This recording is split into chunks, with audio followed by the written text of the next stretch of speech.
Hi there. In this Learn YAML by Practice video tutorial series, I'm going to show you a demo that will help you to take a call whether you should continue with this particular tutorial series or you can just spend your time wisely somewhere else. Let's do the demo. What I'm going to do here is I'm going to convert the invoice.json file, which you can see on the right hand side, to its corresponding YAML file. I know that there are many online converters are out there, then why we should learn this particular YAML syntax. The reason being because in most of your infrastructure provisioning tool or many other programming languages now support YAML by default. So when time comes you have to debug, it becomes a pain point for most of the developer to debug a YAML file because indentation is something which is pretty important in YAML. So how you can take care and what are the term and terminologies that you should be aware of. So let's begin.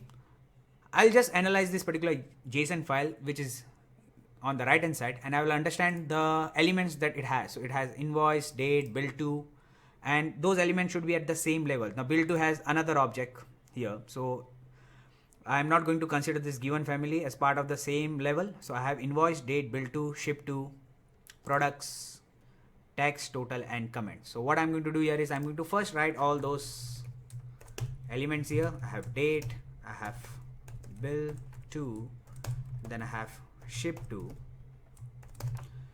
and if you go at the bottom we have products,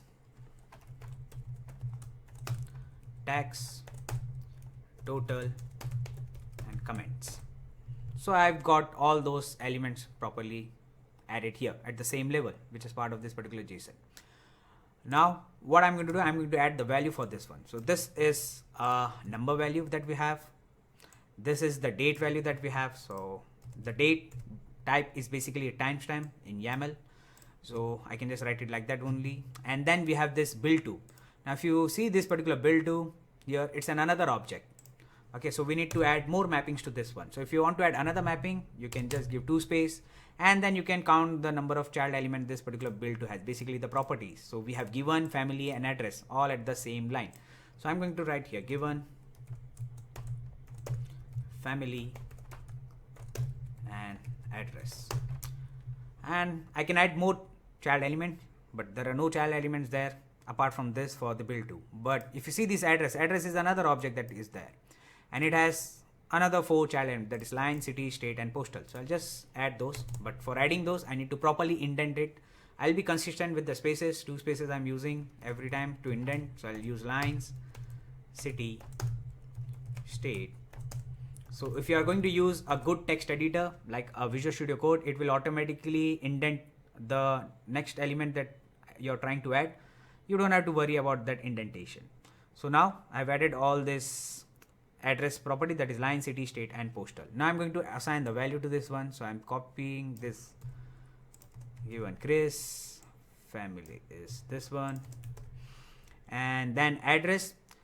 And if you see this particular address, first lines value, there is a /n/n. There are new line characters that needs to be added.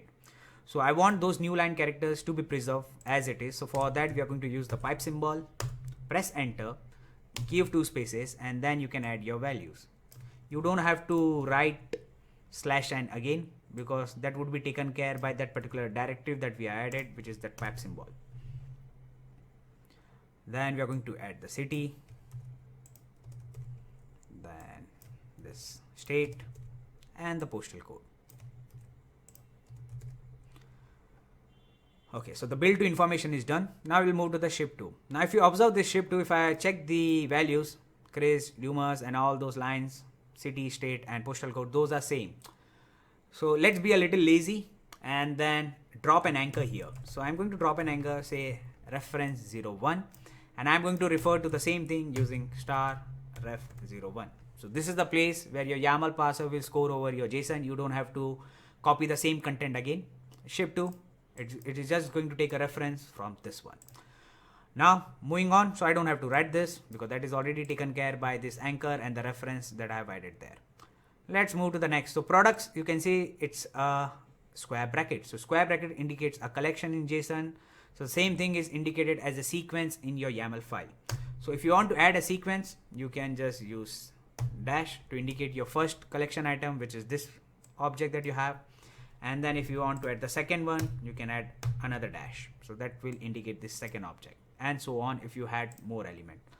Now this is again a mapping, so I need to add those values. I'll just add those values, and again I need to indent it properly because these are part of the same thing. So quantity, then we have description, so let me just copy it from here, and then oops, and then we have price.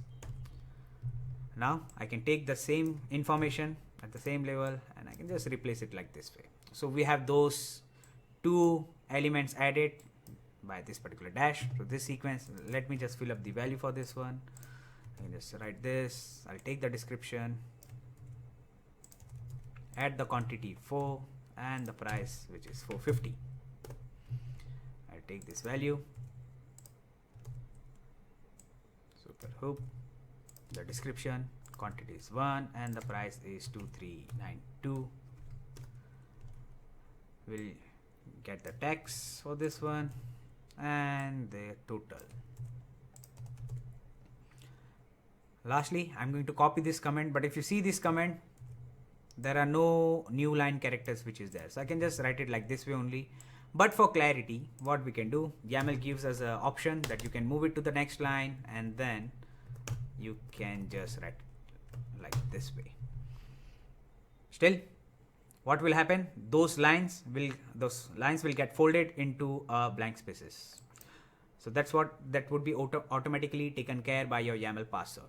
Okay, so this completes this YAML code. So I'll just save this file. Now it's time for us to test whatever we have done is proper or not. So you can take this particular code from here.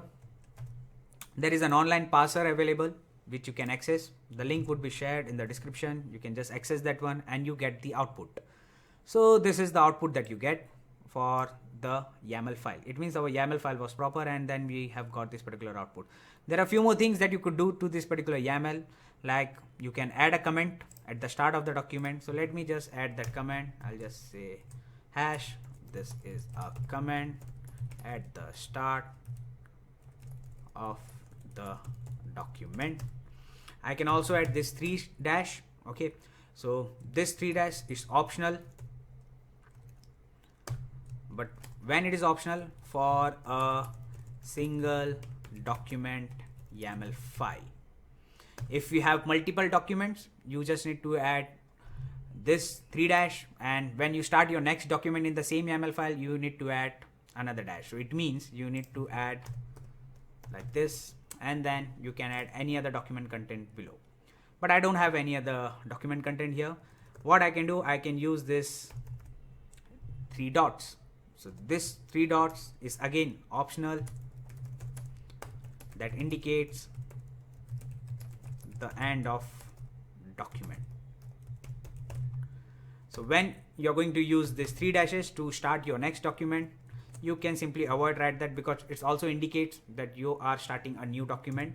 But if you want to be more explicit, you can just add this 3 dots and then it will indicate the end of your document.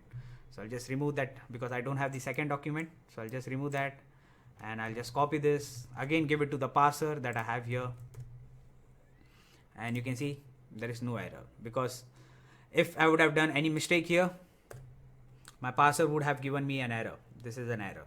So right, so for a single document YAML file, these 3 dashes are optional. Okay, and this is optional because even if you remove this, it's okay, nothing wrong in this particular thing. Now let us test the output is same with our YAML file. So for that, I'm going to use this JSON query tool which is available online. I'm going to transform this particular query into JavaScript, and then I will convert it into this vertical step, and I'll just close this.